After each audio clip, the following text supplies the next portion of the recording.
Сонымен кеттік. Бүгінгі тақырыбымыз бізде арифметикалық орта, өзгеріс ауқым, мода және медианы. Біріншіден бастаймыз біз арифметикалық ортадан. Арифметикалық орта деген сөз ол нені білдіреді? Бізде қандай да бір А1, А2, АН деген сандар беріледі ғой, қосындысы. Иә? Осы қосылғыш сандарын n-ға бөлгендегі шыққан мәні шығады. То есть мағынасы қандай, иә? Оны давайте өзіміз жазып шығайық. Мағынасы бізде мынандай. Бізде қандай да сан беріледі, ол адамдардың жасы ма, экзаменнен алған балы ма, тағы басқа нәрсе ма, сандар беріледі, иә. Қандай да бір А1, А2, А3 кете береді, қандай да бір ан дейтін сандар беріледі. Осылардың арифметикалық ортасы деген сөз ол мынандай нәрсе. Мынау енді n сан беріледі ғой бізде. Осы сандардың бәрін қосамын да, А1, А2 кете береді. Осы сандардың бәрін қосып, қанша сан берілген соншаға бөлсем, осы менде арифметикалық ортасын сол білдіреді. Енді одан бөлек бізде көп жағдайда олардың қосындысын сұрайды, иә. Мысалға жастарының қосындысы, общий алған экзаменнің балы, иә, ол бізге А1 қосылған А2 осылардың қосындысын сұрауы мүмкін есепте. Оны біз SN деп белгілейік. Бұлардың қосындысын табу үшін просто орта жасын, яғни немесе арифметикалық ортасын біз көбейтеміз n-ға, иә. То есть қанша сан берілген соншаға көбейтеміз. Мынау екінші нәрсе. Өзі жалпы барлық формула берілгені осы ғана. Қазір осыны жазып алыңыздар, бірден мысалда ары қарай мысал қарастыра береміз, иә. Мынау түсінікті ғой, мынаны өшіре беремін, иә. Иә, түсінікті. Кеттік ары қарай. Сонымен есепке келсек. Мысалға бізде мынандай сандар берілген дейді. Мына жақта жазбай ақ қоймын, осыдан қарастыра берейік. 7, 11, 7, 8, 6, 9 деген сандар берілген. Осы сандардың арифметикалық ортасын тап дейді. Не байқап тұрмыз? Мұнда 6 сан берілген, иә. Вот n тең 6 деп тұр, иә. Осының арифметикалық ортасын табу үшін не істейміз? Просто осы сандардың бәрін қосып шығамыз, иә. Қосамыз да қанша сан берілген соншаға бөле саламыз. Қоссақ 48 екен. 48-ді 6-ға бөлсек 8. Значит, арифметикалық ортасы 8. Есеп түсінікті ме? Иә, түсінікті. Мгм. Иә, иә. Кеттік, келесі есеп. Бірінші есеп мынандай есеп екен. Бір оқушы дейді, 5 емтиханнан орташа 7 ұпай алды дейді, иә. То есть енді қараңыздар, есепте ешкім арифметикалық орта деп прям жазып бермейді, иә.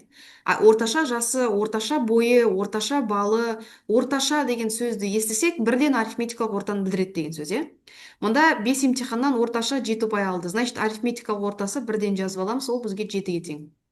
Енді бұл жерде n бізге нешеге тең болады? 5-ке тең болады. Неге? Себебі есептің берілгенді айтып тұр, 5 емтиханнан алған. Значит, n тең 5. Енді алғашқы 4 емтиханнан мынандай балдар алды дейді. Сонда бірінші емтиханнан 6 алған, екінші емтиханнан 5 алған. Так, енді екінші емтиханнан 5 алған, үш емтиханнан 10 алған, төртінші емтиханнан 7 алған, иә. Вот осы жерден айтады, соңғы емтиханнан, яғни бесінші емтиханнан қанша ұпай алды дейді. Енді біз былай істейміз. Бұны теңдеумен шығаруға да болады, бірақ логически тоже шығаруға болады. Логически ол қалай? Ол былай. Общий балдардың қосындысын табу үшін не істеймін? Мен просто 7-ні көбейте саламын 5-ке, иә. То есть орташа ұпайын n-нің өзіне көбейтсе, общий балдардың қосындысын табады деп айттық қой. Сонда бізде 7-ні 5-ке көбейтсек 35, сонда ол 5 емтиханнан общий 35 ұпай алған. Алғашқы төртеуінен қанша ұпай алған? Давайте соны санап алайық. Ол үшін не істеймін? Алғашқы төртеуін аламын да қоса саламын.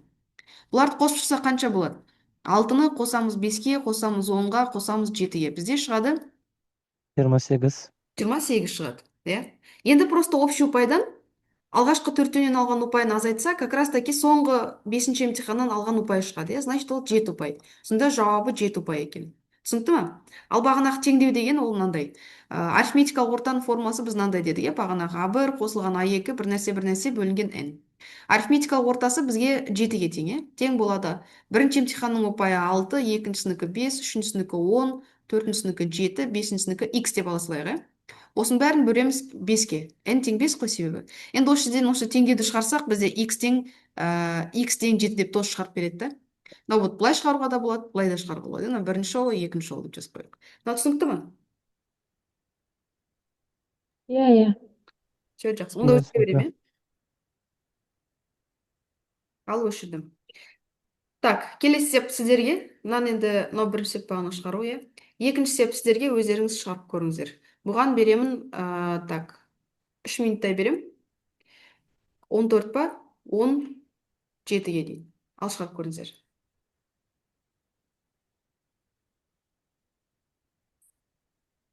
Алдыңғы есептен бастап. Ау? Екінші есепте өшіріп қалды сол трансляция. Иә, иә. Запись. Екі есепті бопты бола берсін, ол үшінші, төртінші есептер бір біріне ұқсайды. Ұқсас есеп. Жақсы. Мгм.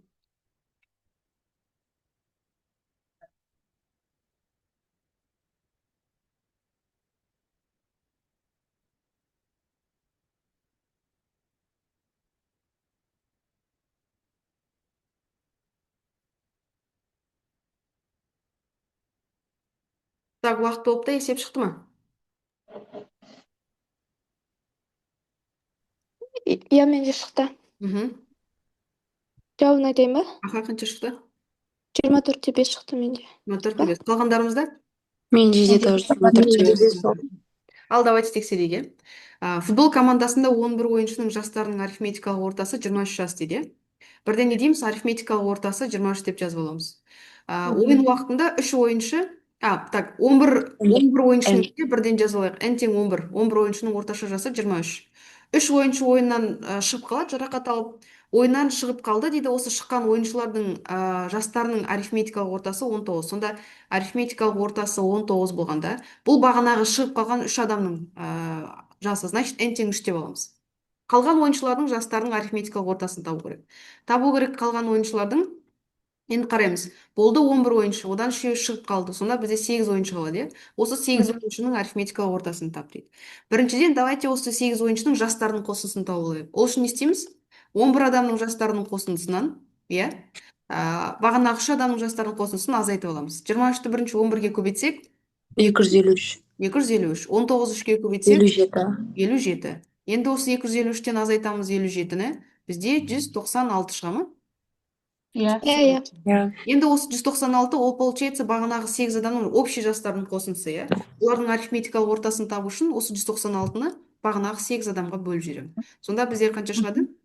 24/5. 24/5. Получается, жауабы 24/5. Түсінікті ма? Иә. Сұрақ бар ма? Жоқ. Ал өшірдім, кеттік ары қарай. Төртінші есеп, тоже 2 минут беремін, шығарып көріңіздер, 24-ке дейін, иә? Шығарып көріңіздер.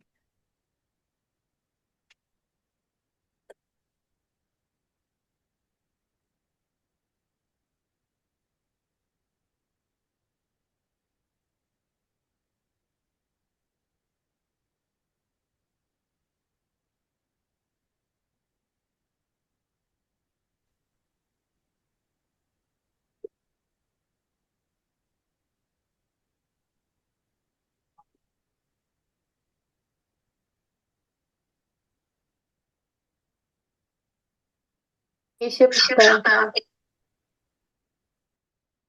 Қазір тетрадь, иә, басқалар шығарып көрсін, потом бірге талдаймыз.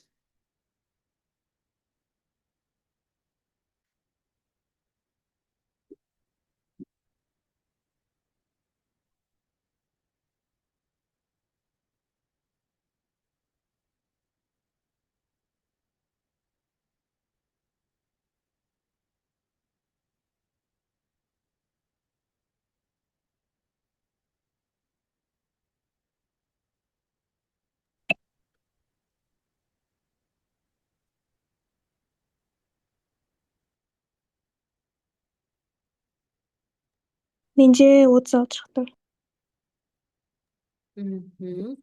Вариант. 36 шықты. 36 шықты. Так, бәрінде шықты ма? Иә, 36 шықты. Так, 36, бәрімізде 36 шықты, басқа варианттар бар ма? Жоқ, 36 шықты. Ал, давайте тексерейік онда. 35 менде. Так, 36 и 35 деген вариант, иә? Көрейік. Бір топтағы 9 адамның орташа жасы дейді 25. Бірден жазамыз, иә? Арифметикалық ортасы 25. Қанша адам? 9 адам, значит, n тең 9. Екінші топта бар. Екінші топта арифметикалық ортасы 45 жас екен. Ол топта 11 адам бар, иә? N тең болады 11. Егер осы екі топта адамдарды қосса, екеуін қосқандағы, иә, арифметикалық ортасы нешеге тең болады? Ол үшін бірінші шаг, мына біріншісінің арифметикалық, жастарының қосындысын тауып алайын. Екіншісінің жастарының қосындысын тауып алайын. Потом общий адамдарға бөлсем, арифметикалық ортасы шығады, иә. Сонымен біз не істейміз? Мына жақта 25 пен 9-ды көбейтеміз. Қанша болады? 225. 225. Одан кейін 45 пен 11-ді көбейтеміз. 495. 495. 495. Енді осы екеуін қосайық. 720. Өсті? 95. 720. Мгм. Общий получается 720, иә, жастардың қосындысы. Екі группа араласты. Енді қараңыздар. Бізге осылардың арифметикалық ортасын тап дейді. Значит, 720-ны мен қаншаға бөлем? Бір 20-ға. группамда, иә, бір группамда 9 адам болған, екінші группамда 11 адам. Екеуі араласады, сонда қанша болады? Новый группамда уже 20 адам болады, иә. Сонда Мгм. осыны алып 20-ға бөлем. 20-ға бөлсем 36 шығады. Сонда жауабы Иә. бұл вариант екен. Түсінікті ма есеп? Иә. Мгм. Өшіре берем, иә? Иә, түсінікті. Кеттік бұл есеп. Так, 5-ші есеп. Тоз паузаға қоямын, өздеріңіз шығарып көріңіздер. Бұған да 2 минут беремін. 20 или 1 минут, 26-ға дейін.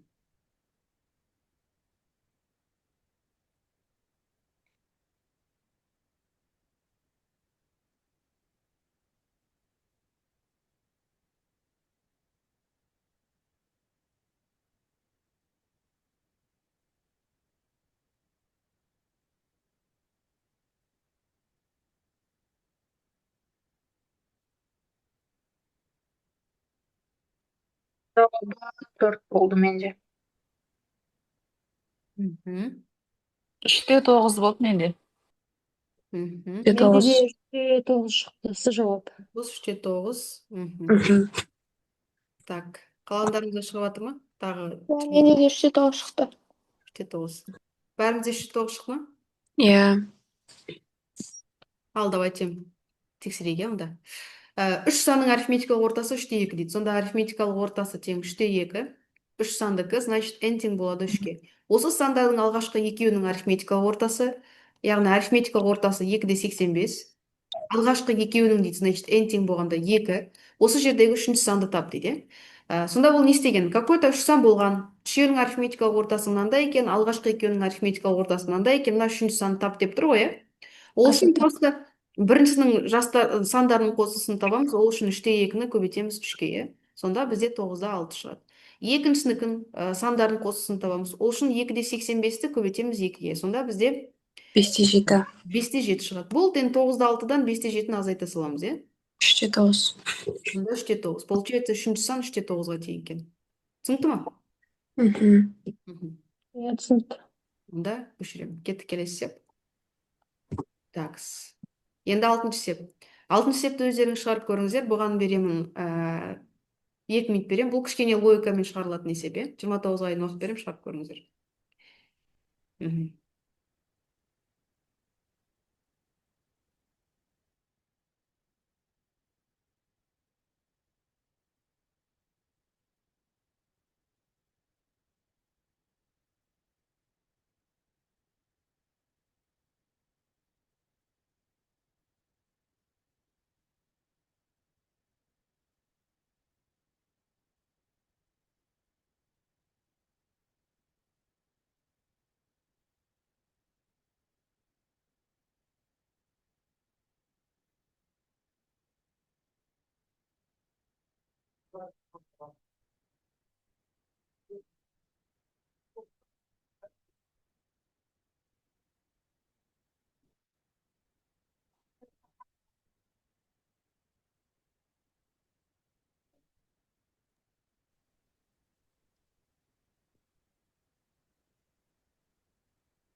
Менде шықты. Мгм. 15 шығады ма? Кажется, 15 шықты. Иә, 15. бәрімізде 15 шыққан сияқты. Мгм. Так, уақыт болыпты, есеп шықты ма?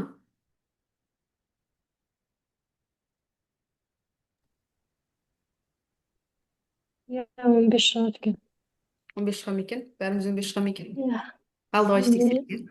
Мгм. Бізде былай дейді, 4 балықты екектен өлшегенде дейді, бізде осындай салмақтар шықты дейді, 4, 6, 7, 8, 9, 11 деген. Барлық балықтың массасы неше килограмм? Мағынасы қандай? Бізде, допустим, 4 балық болсын, А, Б, С, Д деген. Мен А мен Б-ны өлшеймін, бір рет, иә? Бұл бізде 4 килограмм болсын. А мен С-ны өлшеймін. Бұл менде 6 килограмм болсын. А мен Д-ны өлшеймін. Бұл менде вот 7 килограмм, иә. Потом енді қараймыз. Б мен А-ны өлшеп қойдым. Б мен С-ны өлшейм, иә. Ол менде 8 килограмм. Б мен Д-ны өлшейм. Ол менде 9 болсын. Енді С-ға келем. С мен бұны, С мен Д-ны, С мен А-ны өлшеп қойдым ғой. С мен Д ғана қалды, иә. С мен Д-ны өлшейм. Бұл менде вот бағанағы 11 килограмм болсын. Енді бәрін бір-бірімен өлшеп шықтым ғой. Д бәрімен өлшеніп қойды, оны ары қарай тағы өлшеу керек емес.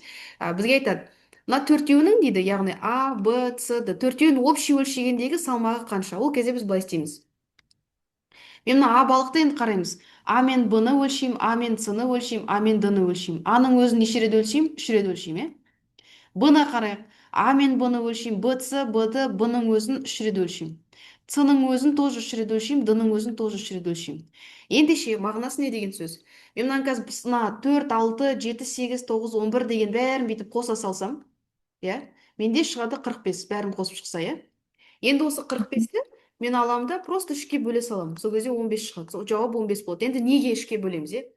Себебі енді логично, иә, А-дан 3 рет өлшеп қойдық, Б-дан 3 рет, С-дан 3 рет, Д-дан 3 рет. Әр балықты 3-тен өлшеп қойдық. Сонда ана общий 45-ті 3-ке бөлсе, мынаның бәрін 3-ке бөлсе, онда каждый балықтан как раз таки бір-ақ рет бір-бірден өлшеп шыққан салмақтар шығады да, сондықтан біз 3-ке бөлеміз.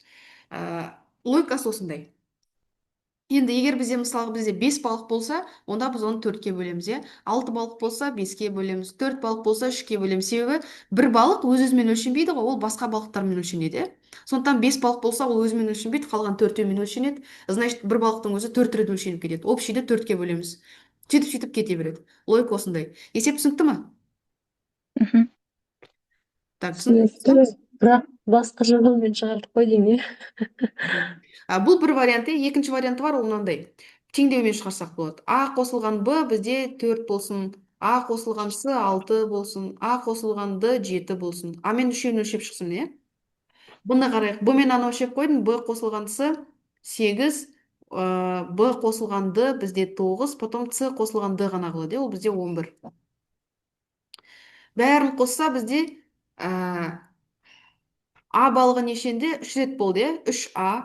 Б-дан біреу, екеу, үшеу, 3Б. С-дан да үшеу, 3С, Д-дан да үшеу, 3Д. Тең болады 45, иә? Енді бәрін 3-ке қысқартса, бәрі 3-і қысқарады. А қосылған Б қосылған С қосылған Д тең болады 45, 3-ке бөлсек 15. Осылай теңдеумен де шығарса болады. И логически шығарса да болады, иә? Мгм. Мынау түсінікті ма? Бір минут апай жаза салайық. Мгм.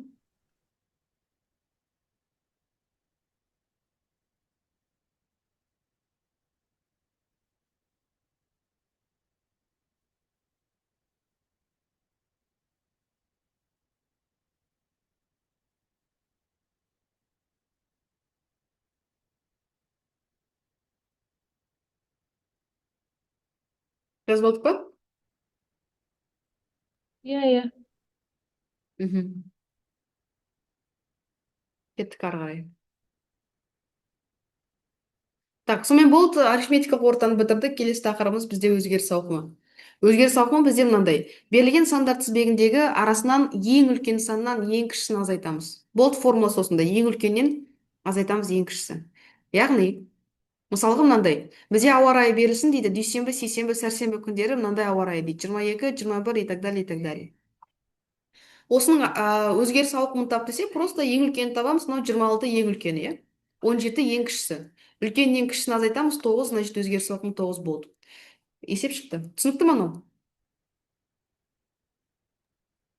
Иә, Иә. түсінікті. Мхм. Онда өшірден кеттік ары қарай. А, Так, бірінші степенный есепсіздерге 1 минут берем. 34-ке дейін алып шығарып көріңіздер.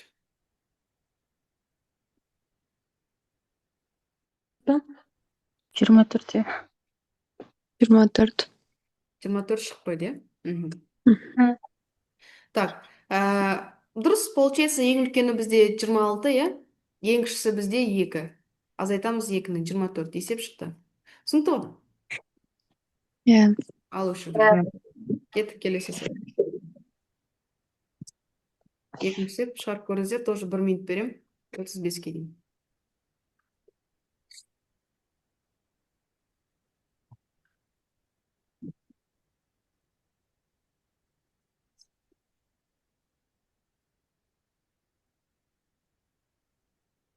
Сегізде үш Сегізде болады. үш. 8-де 3 бола ма? Сегізде үш. Бәріміз шықты ма? Мгм. Тексере береміз ба? Тексере берейік, иә? Мгм. Сонымен ең үлкені бізде 22-де 4. Ең кішісі бізде 14-те 1, иә? Бұл 22-де 4-тен азайтамыз 14-те 1-ді. Сонда 6, 8, Сегізде. 3 шығады екен дұрыс. Мына Е вариант дұрыс екен. Түсінікті ғой? Мгм. Ал мен өшірдім, кеттік ары қарай. Үшінші есеп. Санат 10 байқау, ой, так. Уақыт сіздерге, иә? 30 сіздерге уақыт берем, 1 минут берем, 36-ға дейін.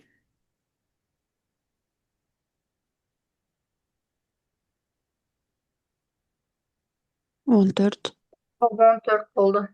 Шығып қойды ма? Бәріне шығып қойды ма? Мгм. Иә. Онда ең үлкені бізде, мынау номерге қарамай, просто номер тұр. Қараймыз ұпайға. Ең үлкені бізде 97, иә? Жеті. Ең үлкені. Ең кішісі 83. 14 ең емес кішісі. жауабы? Иә. Вот. Енді 97-ден азайтамыз 83-ті. Сонда бізде 14 шығады, иә?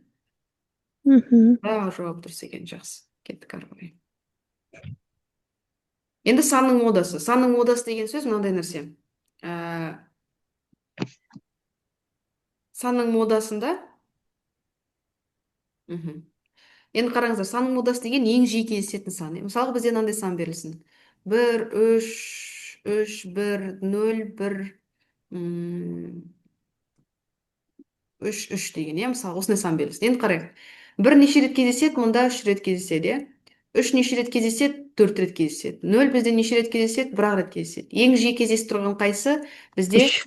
3. Значит, бізде мынау 3 бізде модасы болады. Жауап сол екен. Болды. Мода деген осы. Ең көп қайсы кездеседі, сол бізде жауабы. Енді, допустим, мына жақта мен енді өзгертейін, иә? Мысалға, мына жаққа алып тағы да 1-ді қосып жіберсем, не болады? 1 уже неше рет кездеседі, мұнда 4 рет кездеседі. 4 рет. 1 ретте 4 рет кездеседі, иә? 0 Сіз көп болса бізде сол болады, короче. енді, иә, 1-де 3-те екеуі де 1-де 4 рет кездесіп тұр ғой. Значит, екеуі де мода болады деген сөз. Мгм. Енді ары қарай. Мысалғы, тағы да алайында 2 рет 0-ді қосып жіберейін. Иә, даже 3 рет 0-ді қосып жіберейін. Не байқаймыз? 1 бізде кездеседі 4 рет, 3 бізде кездеседі 4 рет, 0 де бізде кездеседі 4 рет, иә? Енді не істейміз? Барлығы 1-де кездесіп тұр ғой, значит, мұнда мода жоқ. То есть барлығы 1-де кездессе, онда мода жоқ. Біреусі ғана ең үлкен кездессе, осы мода. Если екеуі де ең үлкен кездессе, сол мода. То есть мынау азырақ болып тұр ғой, осы азырақ болғандықтан 1 мен 3 мода болып кетіп жатыр да. То есть хотя бір екеуі азырақ болса, қалған бәрі мода болып кетеді. Егер барлығы бір деңгейде тұрса, ондай мода жоқ деген сөз. Түсінікті ғой? Иә. Мгм. Мынаны өшіремін, иә, онда. Ал өшірдім. Келесі мысал сіздерге. Бірінші есеп, 1 минут берем, шығарып көріңіздер, 39-ға дейін.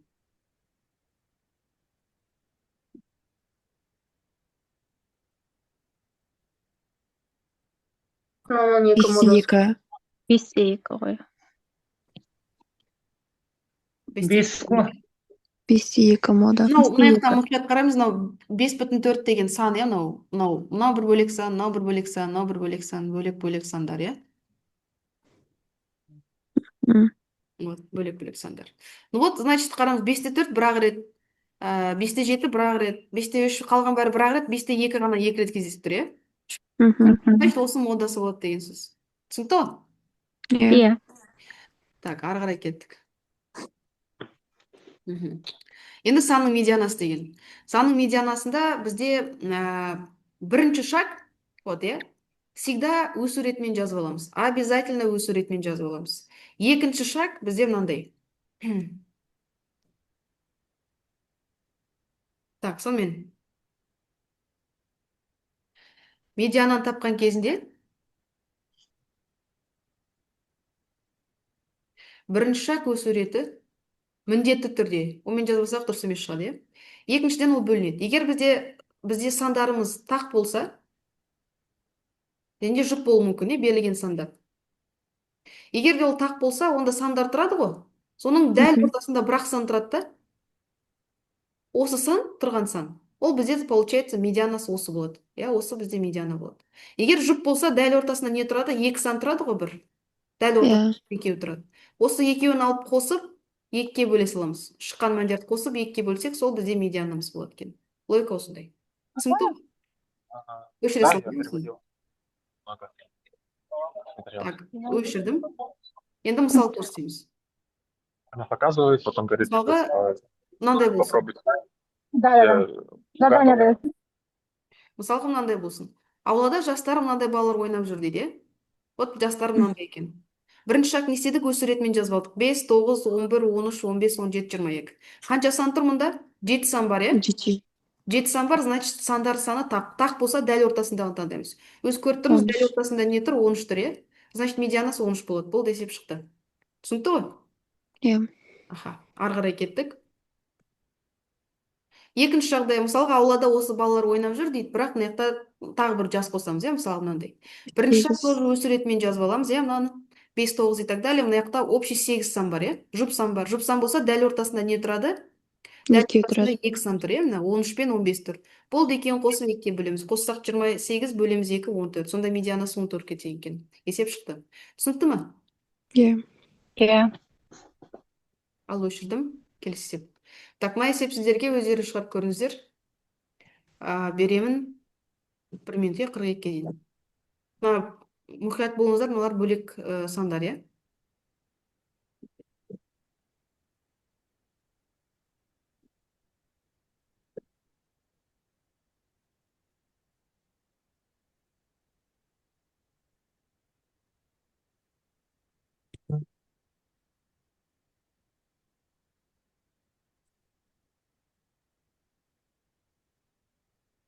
Бесте төрт қой. Мүмкін. Басқаларыңызға қанша шықты? Нет. Нет, қателестім.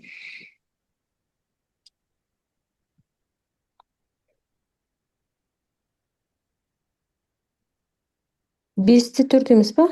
Жұп болып тұр ғой. 5-те 4 шығады. 5-те 4 па? Ал, давайте тексерейік, е? Бірінші шаг өз суретімен жазып аламыз. 5-те 2 байқасақ 2 рет кездеседі. Значит, 2 рет жазамыз 5-те 2-ні. Е? Так, одан кейін кетеді 5-те 3. Одан кейін 5-тен так. Шатаспас үшін, если что, сызып отырсаңыздар болады да, жазып қойған сандарды. 5-те 4, е? Одан кейін 5-те 5. Одан кейін 5-те 6. И 5-те 6, е? Мыналар кетті. Вот, бәрін жазып алдық. Еще 5-те 7 бар. Вот, бәрін жаздық. Қанша сан көріп тұрмыз мұнда? 1, 2, 3, 4, 5, 6. 8 ғой жұп. 8 сан тұр. Дәл ортасында, мынау дәл ортасы, е? Екі жағынан 4 сан. Ортасында не тұр? Мына 5-те 4-тен 5-те 5 тұр. Екеуін қосамыз. 5-те 4 қосамыз 5-те 5-ке. Жұп болса не істейміз дедік? Онда 9. Онда 9. Онда 9. 2-ге бөлсек. 5-те 45. 5-те 45. Ну, жауап 5-те 45. Түсінікті ғой? Иә.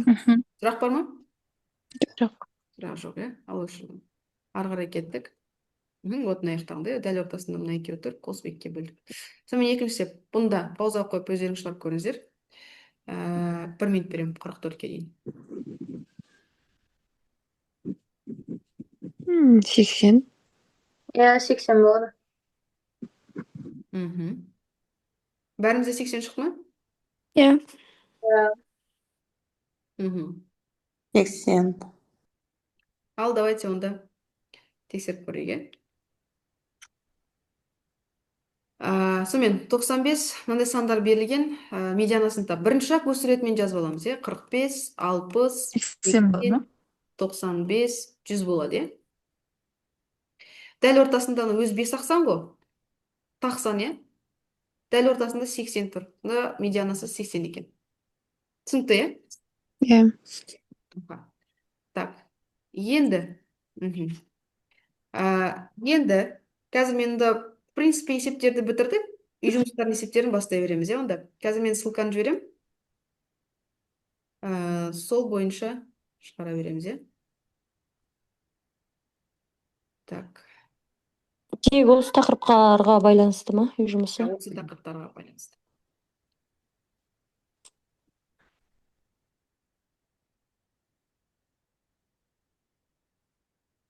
Кеттік бірінші есеп. Так, бірден бұрын мына жақта бір қызық есептер бар ма екен? Хотя бәрі плюс-минус бірдей. Бірден бастай берейік. Кеттік. Бұған беремін. 2 минут беремін, 46-ға дейін шығарып көріңіздер.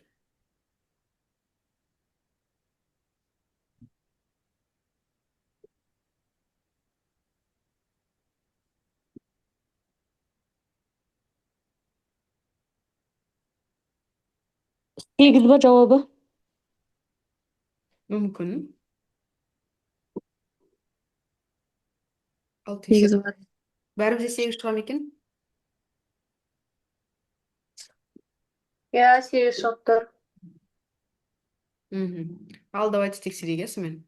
Үш санның арифметикалық ортасы 7 дейді. Сонда арифметикалық ортасы бізде 7. Қанша сан? 3 сан, n тең 3. Мгм. Осы сандардың алғашқы екеуінің, яғни n тең 2, ортасы 6 да 5. Яғни арифметикалық ортасы бізде 6. Алты бес. Үшінші санды табу үшін олардың бірінші қосындысын тауып аламыз. Ол үшін 3 пен 7-ні көбейтеміз 21. Мұнда 6 да 5-ті көбейтеміз 2-ге. Ол бізде шығады 13-ті. Азайтып тастасақ, 21-ден 13-ті бізде 8 шығады. Значит, үшінші сан ол бізде 8. Сонда жауап 8 екен. Түсінікті ғой? Иә. Ал келесі. 46-ға дейін давайте шығарып көріңіздер. 1 минут берейін.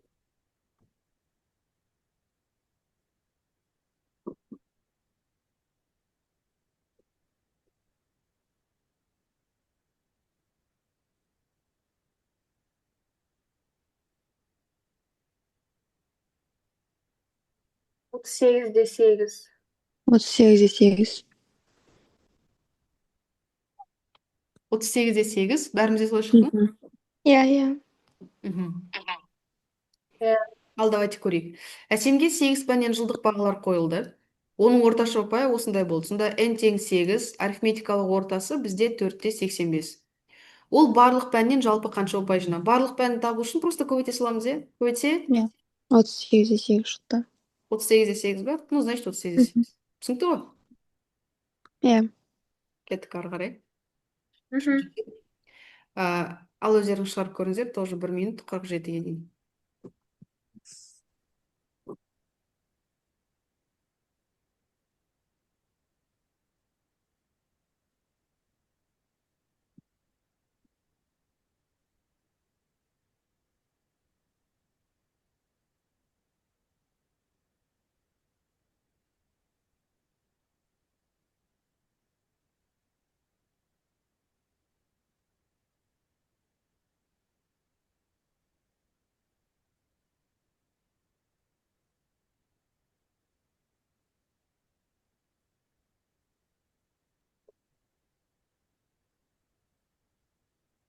Менде 1-де 67 шықты. 1-де 67. Бәрімізде солай шықты ма? Аха, менде де 1-де 67 шықты. Тексере береміз ба? Иә. Ал давайте тексерейік. Сыныптағы 12 ұл баланың орташа бойының ұзындығы 1-де 65. Сонда n тең 12, олардың арифметикалық ортасы 1-де 65. Егер ең қысқа бойлы баланың бойының биіктігі 1-де 43 болса, қалған 11 баланың орташа жасы. Значит, n тең 11 болғандағы бағанағы 11 баланың орташа жасын сұрап тұр. Ол үшін біз бірінші орташа бойын. Общий бойлардың санын тауып алайық, бастапқы 12 баланың. Ол үшін 1-де 65-ті көбейтеміз 12-ге. Қанша болады? 19-да 8. 19-да 8. Осы 19-да 8-ден бағанағы баланың бойын азайтсақ, 1-де 43-ті. Қанша шығады? 18-де 37. 18-де 37. Получается, бағанағы мына баланы алып тастаған кезде қалғандарының бойының жасы бойлары 18-де 37. Енді осы 18-де 37-ні қалған бағанағы 11 балаға бөлсе, как раз таки 11 баланың орташа бойы шығады. Бұл қанша шығады? 1-де 67 шығады. 1-де 67, иә? Бәріміз осылай шықты ғой? Иә. Өшіре беремін, иә? Ары қарай кеттік. Келесі, тоже пауза қойып өздеріңіз шығарып көріңіздер. 1 минут беремін, 50-ге дейін.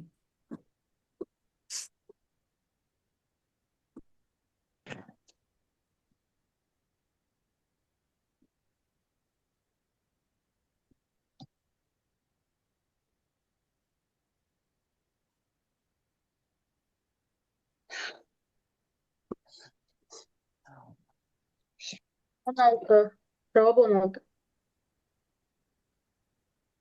Так, қалғандарыңызға шықты ма? 16. Так, бәрімізде 16 ма? Иә, 16. Ал давайте тексерейік, иә? Сонымен бір топтағы 7 адамның орташа жасы 15 дейді. Сонда n тең болғанда 7, арифметикалық ортасы бізде 15. Екінші топтағы 7 адамның орташа жасы 17. 17 дейді. Екі топтағы адамдарды қосқандағы арифметикалық ортасын тап. Ол үшін бірінші мыналардың жастарының қосындысын тауып алайық. 7-ні 15-ке көбейтеміз. 105. 105. Потом 105. екінші группаныкін 7-ні 17-ге көбейтсек. 19. 119. Екеуін қосып жібереміз. 224. 224. 224 ол қосылған группаның қосындысы, иә? Қосылған группада қанша адам болады? Біреуінде 7, біреуінде 14. екеуін қосса 14 адам. Осыны бөлеміз 14-ке, сонда қанша шығады? 16. 16? Мгм. 6 шығады, иә? Сонда жауап 16 екен. Түсінікті ғой? Иә. Кеттік ары қарай. 5-ші сеп. Ал шығарып көріңіздер. Тоже 1 минут 51-ге дейін.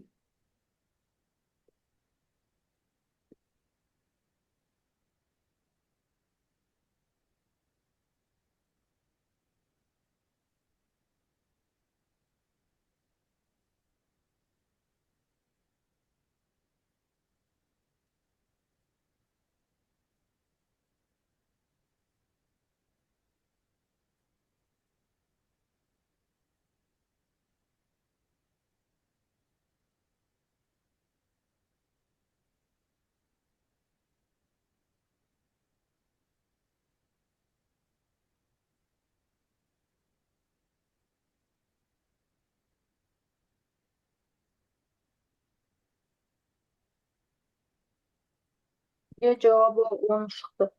10 шықты, иә, менде. Ал 10 давайте шығады. тексерейік. 10 шығады. Бәрімізде 10 шықты ма? Иә. Тексерейік. 4 балықты 2-ден санағанда осындай екен, иә? Мгм. 4-ті 3,5-ға, 10-ы 5,5, 10-ы 6, 6,5, 4,5-ға. 4,5. Не істейміз? Қосып 30. 30 шығады, иә? Енді қараймыз. 4 балық болса қаншаға бөлеміз? 3-ке. 3-ке бөлеміз. 10 балық болса 9-ға, иә? 20 болса 19-ға. Бірге азға бөлеміз. Сонда 30-ды просто 3-ке бөле салсақ, бізде 10 шығады, иә? Сонда жауап 10 екен. Есеп түсінікті, иә? Түсінікті ғой? Иә. Иә. Кеттік, келесі есеп. Мынаны шығарып көріңіздер. 1 минут беремін, 53-ке дейін.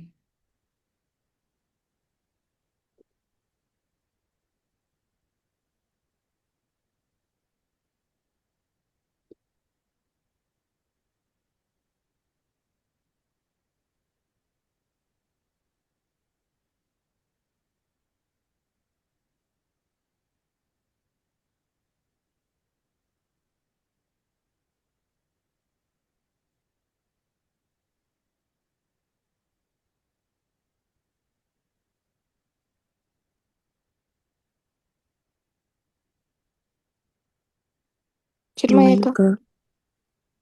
22. Мгм. Бәрімізде 22 шықты ма? Иә. Иә, Мгм. Ал давайте тексерейік. Ойын командасында 6 ойыншының жастарының арифметикалық ортасы 22. Сонда арифметикалық ортасы 22, n тең 6, иә? Ойын Мгм. уақытында 3 ойыншы жарақат алып шығып кетеді. Сонда n тең 3. Шыққан ойыншылардың арифметикалық ортасы бізде 22. Қалған ойыншылардың арифметикалық ортасын тап. 6 ойыншы болды, 3 шығып кетті, 3 ойыншы қалады, иә онда? Вот осыны табу. Бірінші мыналардың жастарының қосындысын табамыз, ол үшін 6-ны 22-ге көбейтеміз. 132, иә?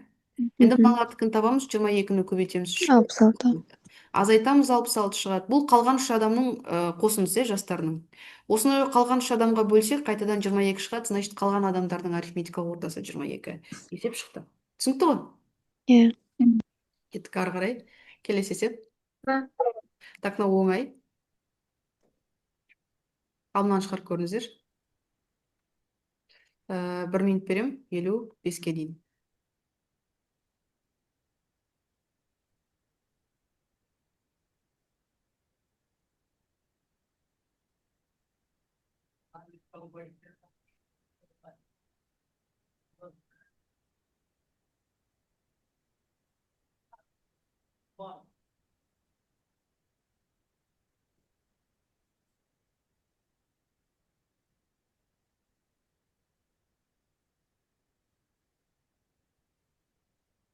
жауабы 20. Мхм. Бәрімізде солай шықты ма? 20. Алда тексере берейік, иә?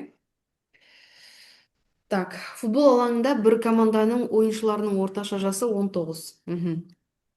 Арифметикалық ортасы 19.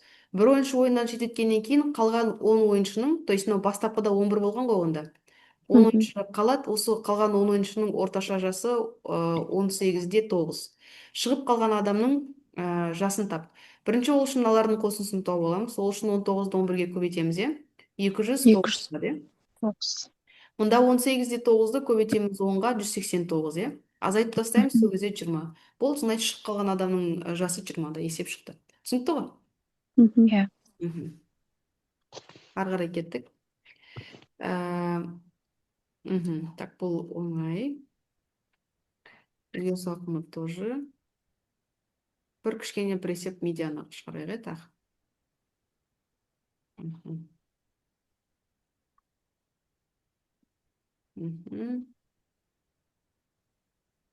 Так, давайте, мына есеп. 25-ші есеп.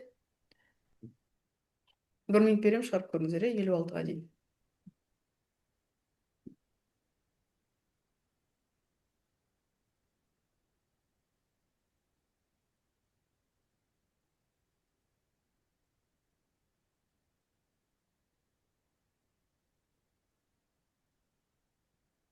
Он үш.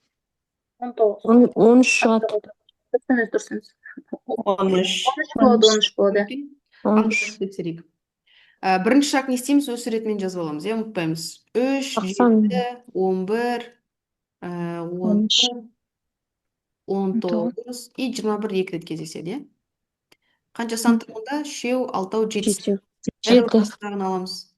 Екі шетінен 3 санды алып тастаймын, ортасында 13 тұр, иә? Сонда медианасы 13 екен. Түсінікті ғой? И кеттік, бір есеп өзгеріс ауқымына шығарайық. Модаға шығарайық. Давайте. 1 минут берем. 57-ге дейін.